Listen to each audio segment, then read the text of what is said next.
It's the quarter-final stage of the Virtue Trophy. Both Argyle and Luton know what awaits in the next round. 2 wins from a Wembley final and a chance to make history. Contrasting form coming into this one then. Argyle buoyant after picking up 9 points from their last 3 games. Luton are winless in that time and are on the verge of a bit of a crisis. However, this isn't the league. There are no points at stake and its winner takes all. Well, it's the third time that Argyle and Luton will have met this season, and it's Argyle that have got the better over the last 2 meetings. Today, though, is a different matter. It's the quarter-finals, knockout football, and a tie at home against Luton Town in the semi-finals is the prize that awaits the winner. Now, I think it's fair to say the last 10 days have been pretty awesome if you're an Argyle supporter. 3 wins on the bounce, 12 goals scored, and a, quite frankly, battering of the league leaders Cardiff City on Saturdays has left everyone with an Argyle persuasion feeling pretty happy about life at the moment. Luton, on the flip side, well, they had back-to-back losses heading into Saturday. They couldn't arrest that really with a last-minute equaliser scored by Burton Albion at home. It led to some fairly ugly scenes at the end of the game between Jack Wilshere and some of the Luton supporters at full time. They are ridiculously good at Kenilworth Road, however, losing just once since the start of October, and that was in the last round of the Virtue Trophy against Swindon, would you believe? Right, great night in store then. And, well, Tom Cleverley has some decisions to make. We'll be hearing from him a little bit later on regarding his team news, but let's have a look at the side that he has gone with for this evening's game. He's made just the 2 changes from Saturday. Those see Matti Sorinola come in for Caleb Watts, who drops to the bench, and Xavier Amici come in for Laurent Talai, who's not travelled. That means that Joe Edwards starts a 19th game in a row. Malachi Boateng brings up his 50th game in Argyle Green in the heart of the midfield. Connor Hazard makes his first appearance in this competition since the 6-2 win over Spurs under-21s. That was back in September. And the likes of Julio Pleguezuelo, Jack McKenzie, Bradley Ibrahim all have to settle for spots on the bench. 2 goalkeepers on there as well. And Tegan Finn getting an appearance. We may well be seeing him a little bit later on as well. Obviously, eyes will be on Argyle's number 27, Bim Peppel, because he is a former Luton player and he's going to be looking to add to the collection of goals he has at the minute. There's the Luton Town team. They also have made a few changes, 4 in total, from the side that drew with Burton on Saturday, as we mentioned. James Shea comes back in goal. He's been the cup keeper for Jack Wilshere this season. There is a first start for January signing Davy Vandenberg in the midfield. Just a second Virtue game of the season for Tedin Mengi. He hasn't featured in this competition since September. And former Exeter midfielder Jake Richards is in for Casey Palmer, who drops down to the bench. No striker on the bench, so Gideon Kodua and Naki Wells make up the kind of only recognised forwards that Jack Wilshere has at his disposal.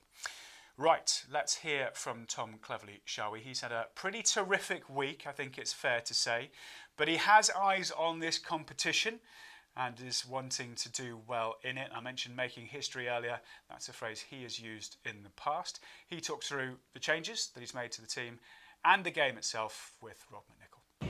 Tom, back here at Kenilworth Road for the 2nd time this season. Looking forward to the game?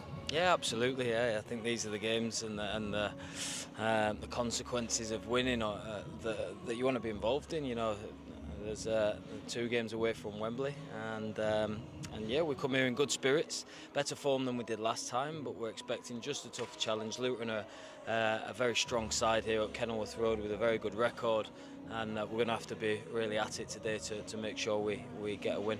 A couple of changes to the team from the weekend. Matti Sorinola and Xavier Amici come into the side. Caleb Watts on the bench and no Laurent Talai in the squad. Can you tell us about the changes? Yeah, I can. Yeah, so I think Matty deserves his place in the team.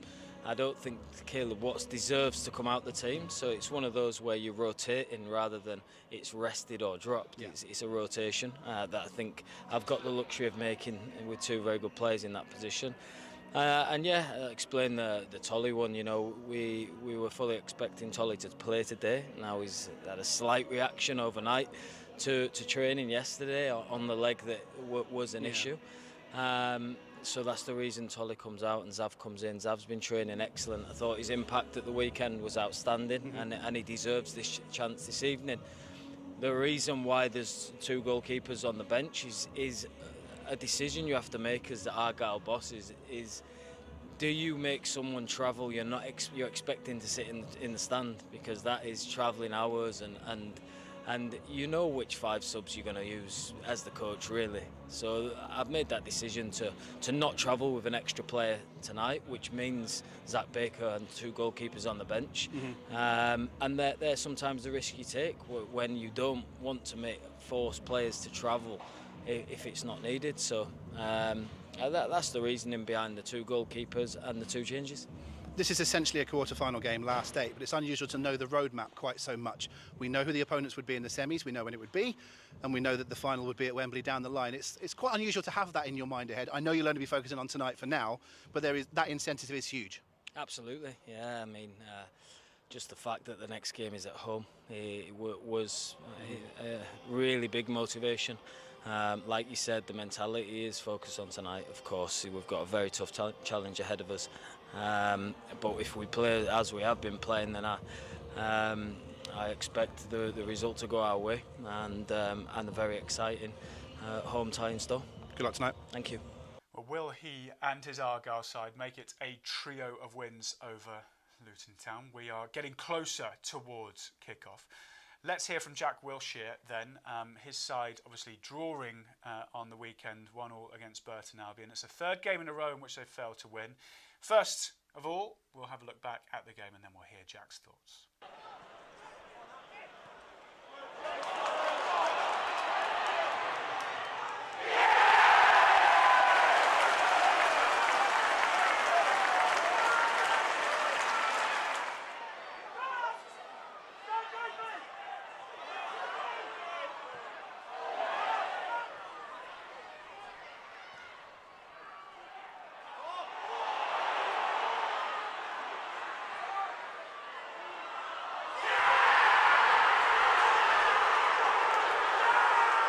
But it feels like a defeat, doesn't it? Yeah, it does. I think when you don't play great, accept that. But after where we've been, we wanted to play better. We wanted to try and dominate and take control of the game, which I thought we started okay, a little bit slow, like a little bit tentative. Didn't really play with enough intent. But then when we got the goal, I thought, okay. It was a good goal. We played straight through them, and then we stopped playing. But after the week we've had, you think, okay, let's just get out of here with a 1-0 win. I've seen loads and loads of games in this league that are like that, and you want to get out with 3 points, but unfortunately we didn't. I know it's hindsight, but is there an argument for not settling for 1-0 and pushing on to get the second? No, of course. Our mentality is that, and I said that at half time. I felt like we were settling for the 1-0. But we didn't want to do that. But also the reality of where we're at the moment and where we've been, there is a lot of pressure. It feels like, or the players feel like there's a lot of pressure on them at the moment. My job is to try and take that away from them, but also I've said it before, getting the right balance of the challenge, because we want to challenge them to go and take the game. But also, if your confidence and your belief is not there, it's easier said than done. So, we asked them that at half time to go and take the game, but we couldn't do it in the second half, and we were under pressure, and then we have to see it out better. Luton looking for something then to get their season back on track, and the Virtue Trophy may well be that lucky omen for them. They did, of course, lose in the last round at home to Swindon Town, but because Swindon fielded a couple of ineligible players, it means that they have been reinstated and have this opportunity to try and make it through to the final 4. Well, we are pretty much ready to get going then for the game this evening and hand you over to our commentary team of Ben Tozer and Rob McNichol over in Hertfordshire. A spot in the semi-finals is what's at stake. Argyle and Luton, part 3 is after this.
To Kenilworth Road for the second time this season. The last one was one of the stranger games you'll ever see between two teams.